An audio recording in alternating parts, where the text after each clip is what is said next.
Greetings from East Brunswick, home of the bears. Well, at least this 3-year-old black bear. The 270-pound bear has been captured after leading animal control and police officers on a 3-day hunt starting July 4th. Well, I've been chasing this bear around town since Monday, the 4th of July. We got the first call on it. We had it once at the New Jersey Turnpike Rest area, but it wasn't in a position where we could do anything with it. Then Tuesday morning we chased it all day, finally got it up a tree last night, but again it wasn't a tree that they could do this with.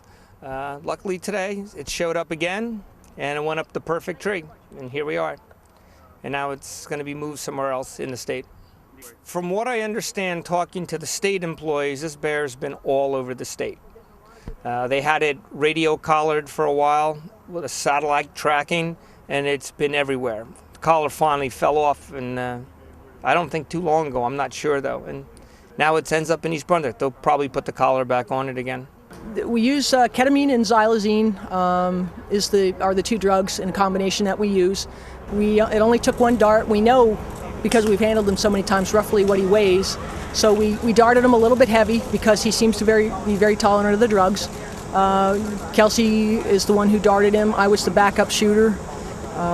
He fell asleep in the tree, as you might have seen, and we had everybody standing by underneath with the net. So the net's there to break his fall. It's not like you're going to stop them totally from hitting the ground, but it breaks their fall enough that they don't get injured.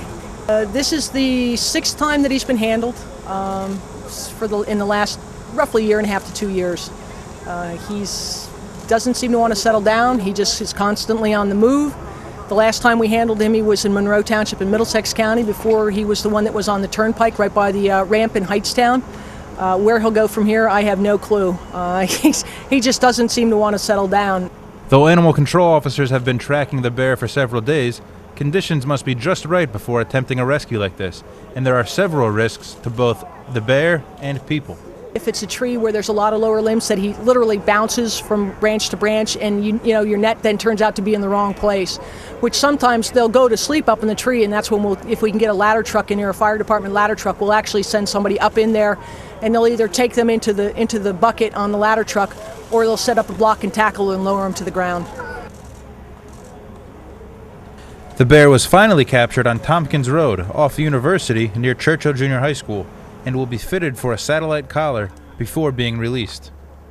Yeah, we're waiting for a satellite collar to come out there, and wherever we release him, they registers points every hour, and we'll get a good idea of where he wants to go. I mean, right now he seems to want to go north and east. We're hoping we can change his mind, but that seems to be his MO. Is he hangs out wherever we release him. He hangs out there for a week or so, and then he just takes, he starts walking, and he just goes where he wants to go. The situation that he was in yesterday, he was in a bigger tree. He was much higher up. There was a chain link fence underneath him, and there was no way to access the tree with a ladder truck, and there was really no way to put a net around it without having to work around the chain link fence. So we opted to let him come down. We didn't want to take a risk that either he would get hurt or somebody would get hurt while they were working with him. So we just let him come down. He moved out of there about 8:30. They told me he came down. They started shadowing him again this morning. And as soon as they had an opportunity to run him up a good tree, they pretty much knew the parameters that we wanted them to do, and that's what they did for us. So we worked very well and very closely with the local police departments and animal control. We couldn't do this without them. We've had one in about 15 years ago. I've had other reports of bears in town where I saw tracks, but they never stuck around. This is the first one that stuck around for a while. It is possible that one of the reasons for the bear's wandering around the state is that he simply was searching for a mate. For now, residents and bystanders alike are happy that the bear has been captured without injury and will be released to a state-run open space large enough to suit him, presumably at Assunpink Wildlife Management Area in Ocean County, where he has been returned previously. This is Anthony Payuco for Access New Jersey.